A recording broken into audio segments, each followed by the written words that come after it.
I can still remember the exact moment my life split in two. It wasn't dramatic at first. No screaming, no slamming doors. Just my wife, Vanessa, sitting across from me at our kitchen table on a Tuesday evening, casually mentioning a name I'd never heard before. She was 31, I was 38, and we'd been married for 7 years. I ran a small but profitable construction firm with my older brother, Dale. She managed a boutique yoga studio downtown that I'd helped her open 3 years prior. I thought we were solid. Not perfect, but solid. That night, she said, almost too cheerfully, "There's this new instructor I brought on at the studio. His name is Rafael. He's from Barcelona. You should hear him talk about mindfulness. It's like poetry." The way she said his name, letting it roll off her tongue with a softness she hadn't used with me in months, something shifted in my chest. I looked up from my plate and studied her face. Her eyes had this glow, like she'd just come back from vacation. "Interesting," I said, chewing slowly. "What's his background?" She launched into it without hesitation. He'd traveled the world, apparently. Lived in Bali for 2 years, taught yoga retreats in Costa Rica, had this whole philosophy about reconnecting with your inner artist. He also did photography, she added. Beautiful stuff. Landscapes, portraits, very editorial. He was putting together an art exhibit and wanted to use the studio as a venue for a pop-up gallery. I nodded, keeping my expression neutral. "Sounds like a busy guy. How'd you find him?" "Through an Instagram post," she said brightly. "He reached out to me. Said he'd been following the studio's page and loved the vibe." She paused, then added, "He's incredibly talented, Marcus. Like, genuinely gifted. Not like those wannabe artists who just talk. He actually creates things." I let the conversation drift, but that night, lying in bed while Vanessa scrolled through her phone beside me with a faint smile on her lips, I felt something cold settle in my gut. I told myself I was being paranoid. Over the next 2 weeks, Raphael became a permanent fixture in every conversation. Vanessa would come home from the studio buzzing with energy, rattling off things he'd said about art, about travel, about living authentically. She started using phrases I'd never heard from her before. Things like creative awakening and emotional alignment. She bought new art supplies, started sketching again, something she hadn't done since college. One evening, she told me Raphael had offered to give her private photography lessons after hours. "He says I have a natural eye," she said, beaming. "He wants to feature some of my shots in his gallery show." I set down my beer and looked at her. Private lessons. After hours. At the studio. She tilted her head, already defensive. "Don't start, he's a colleague. Actually, he's more like a mentor. He's teaching me things I've wanted to learn for years. You know, I've always been into art." "I do know that," I said carefully. "And I've always supported it. But spending late nights alone with some guy you met on Instagram a month ago? That doesn't sit right with me." Her jaw tightened. "You're unbelievable. I finally find someone who takes my creative side seriously, and your first instinct is jealousy. Do you know how exhausting that is? This is exactly why I stopped painting in the first place. Because you made me feel like it was a waste of time." That stung, because there was a sliver of truth in it. I wasn't an artsy guy. I built things with concrete and steel. When she used to show me her sketches, I'd say they looked nice, and move on. I never asked questions, never sat down and really engaged with it. But that's a far cry from what she was implying. "Not supporting your art and not wanting you alone at night with a stranger are two different things," I said. She grabbed her jacket off the chair. "I'm going for a walk. And for the record, Raphael is probably the least threatening man on the planet. He told me he went through a really bad breakup with his ex-boyfriend last year. He's still healing from it. So maybe, just maybe, you can stop acting like every man I talk to wants to sleep with me." She slammed the door behind her. I stood in the kitchen, her words echoing. Ex-boyfriend. That detail felt planted, almost rehearsed, like she'd prepared it specifically for this conversation. The photography lessons continued. Twice a week became 3 times, then 4.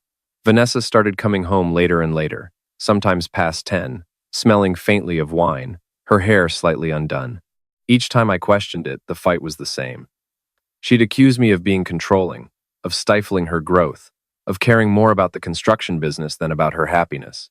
She'd bring up Raphael's supposed ex-boyfriend as proof that I was delusional for being jealous. And every time, she'd end it with the same line. "You're pushing me away, Marcus. If this marriage falls apart, it's on you." But I wasn't stupid. Something about the timeline didn't add up. She'd mentioned Raphael arrived in town 3 months ago, yet his Instagram showed photos geotagged in our city going back over a year. His follower count was high, but the engagement was suspiciously low, lots of bot-looking accounts. And the photography he posted, while attractive, had a watermarked quality to it that felt like stock imagery. I didn't say anything yet. Instead, I did something I probably should have done from the start. I called a private investigator. His name was Gene, a retired cop my brother Dale had used during a messy business dispute. I told Gene everything. He listened without judgment. "Give me 2 weeks," he said. "I'll get you the full picture." While Gene worked, I played the long game. I stopped confronting Vanessa. I stopped asking about Raphael. I complimented her sketches, asked about the gallery show, even offered to help hang the artwork.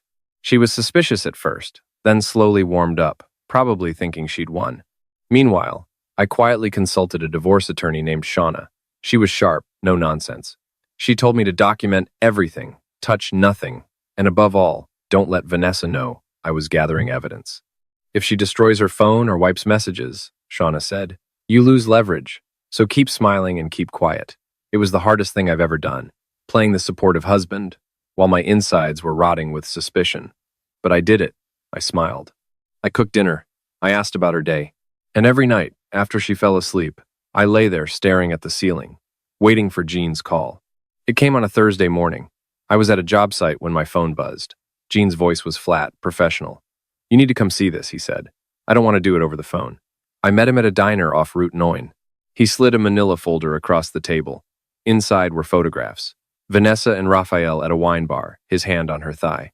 Vanessa and Raphael leaving a hotel on Chambers Street at 11 at night. Vanessa and Raphael kissing in his car, parked behind the yoga studio. My stomach dropped. But Gene wasn't finished. He pulled out his laptop and turned the screen toward me. "I did a deep dive on this guy," he said. "Rafael Medina isn't who he says he is. His real name is Ronaldo Ferreira. He's from Portugal, not Spain. He's been running the same playbook in at least 3 other cities. Targets women who own small businesses, usually in wellness or creative industries, charms them, seduces them, then convinces them to invest in his art ventures. Gallery shows, pop-up exhibits, photography, workshops, all of them fake. He collects the money and disappears." I stared at the screen. Gene had pulled up court records from Phoenix and San Diego. 2 women had filed fraud complaints against a man matching Raphael's description. One had lost $40,000 investing in a non-existent gallery. The other had co-signed a lease for a studio space that Raphael had sublet to someone else and pocketed the deposits. "There's more," Gene said. "He's got an Instagram page under a different handle where he posts these self-help style videos. Calls himself a lifestyle architect. Most of the content is about seduction, how to make a neglected wife feel seen, how to build emotional dependency. He even references specific women without naming them.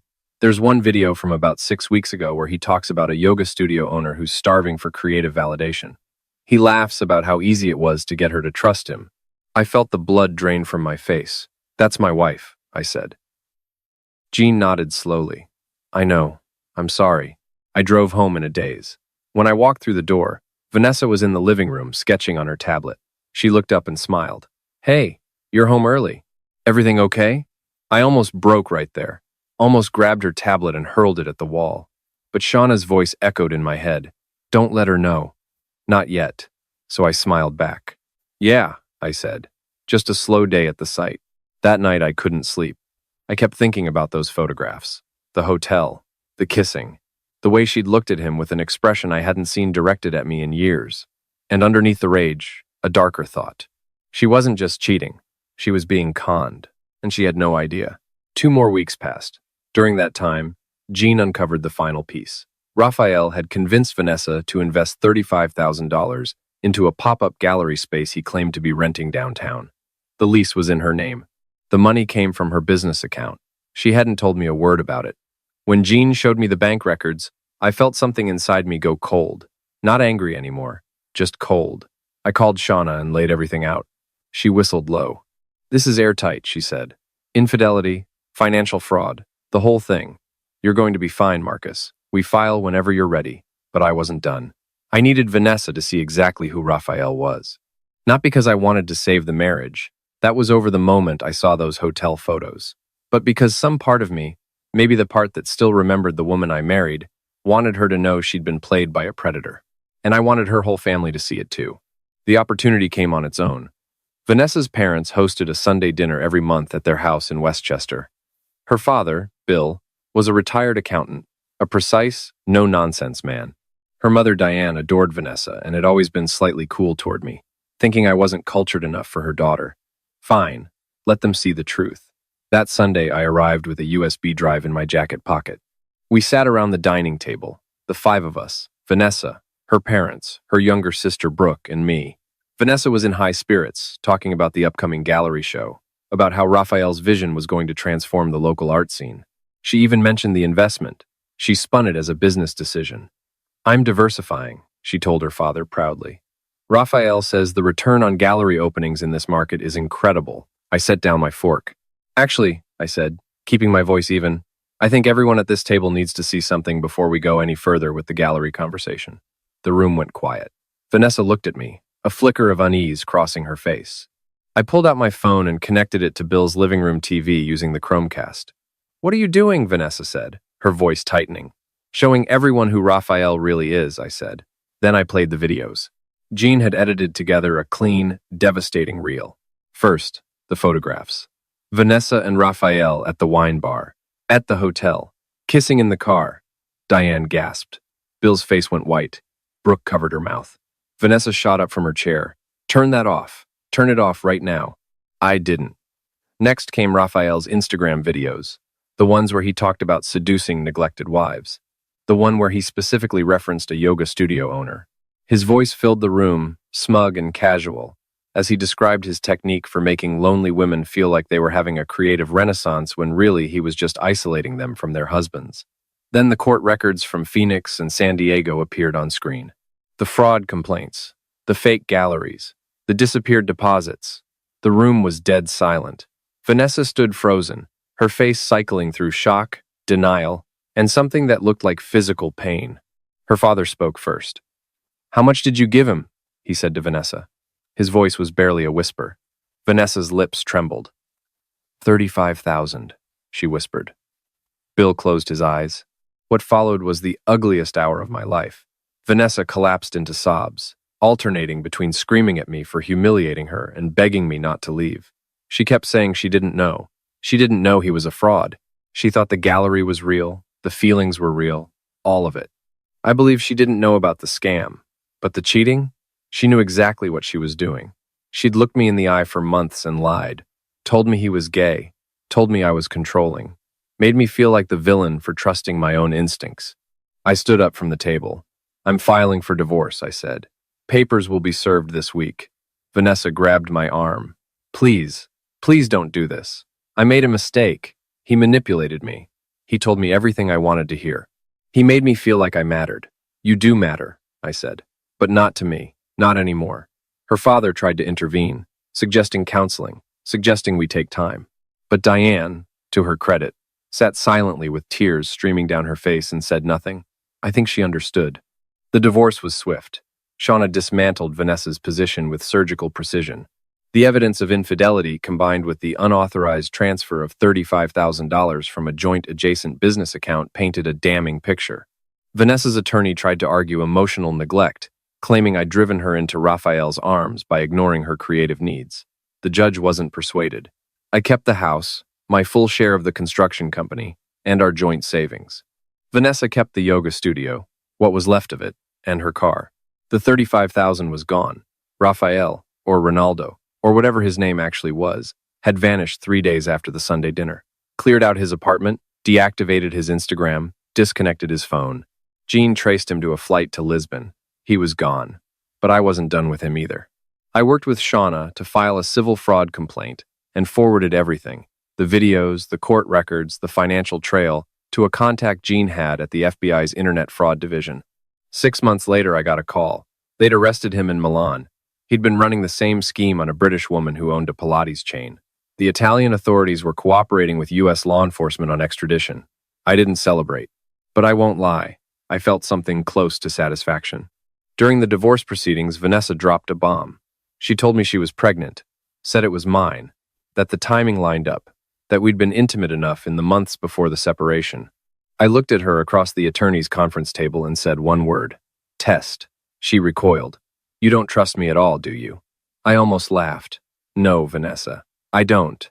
We agreed to a paternity test after the birth. 4 months later, she had a baby girl. She named her Sophia. I felt nothing when I heard the news. No joy, no sadness, just a vast, hollow numbness. The DNA results came back 2 weeks later. 0% match. The child was not mine. I read the report 3 times, just to make sure. Then I forwarded it to Vanessa with a single line. Don't contact me again. A year passed. I heard things through mutual friends, through Brooke, who surprisingly still kept in touch with me. The yoga studio went under. Vanessa couldn't keep up with the lease after losing the investment money, and the divorce settlement left her with nothing to fall back on. She moved back in with her parents. Her father, Bill, refused to speak to her for 3 months. Diane took care of the baby while Vanessa worked part-time at a chain gym, teaching beginner classes for $14 an hour. She tried reaching out to me twice. Once through Brooke, asking if I'd consider helping with the baby's medical bills, since she assumed I still felt some obligation. I didn't respond. The second time, she sent a long email, 4 pages, detailing everything she wished she'd done differently. How she wished she'd told me about Raphael from the start. How she wished she'd listened when I expressed concern, instead of calling me controlling. How she regretted using the gay excuse, a lie Raphael had coached her to use. How she understood now that he never loved her, never even saw her as a person, just a mark. I read the email once, deleted it, and went back to work. Raphael, or Ronaldo, was convicted 8 months later on 3 counts of wire fraud and 1 count of identity theft. He was sentenced to 4 years in federal prison.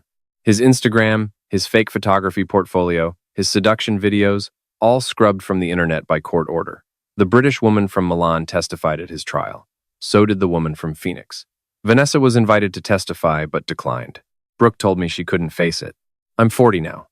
I sold my share of the construction company to Dale last spring and started a smaller firm on my own, residential renovations mostly. I met someone new.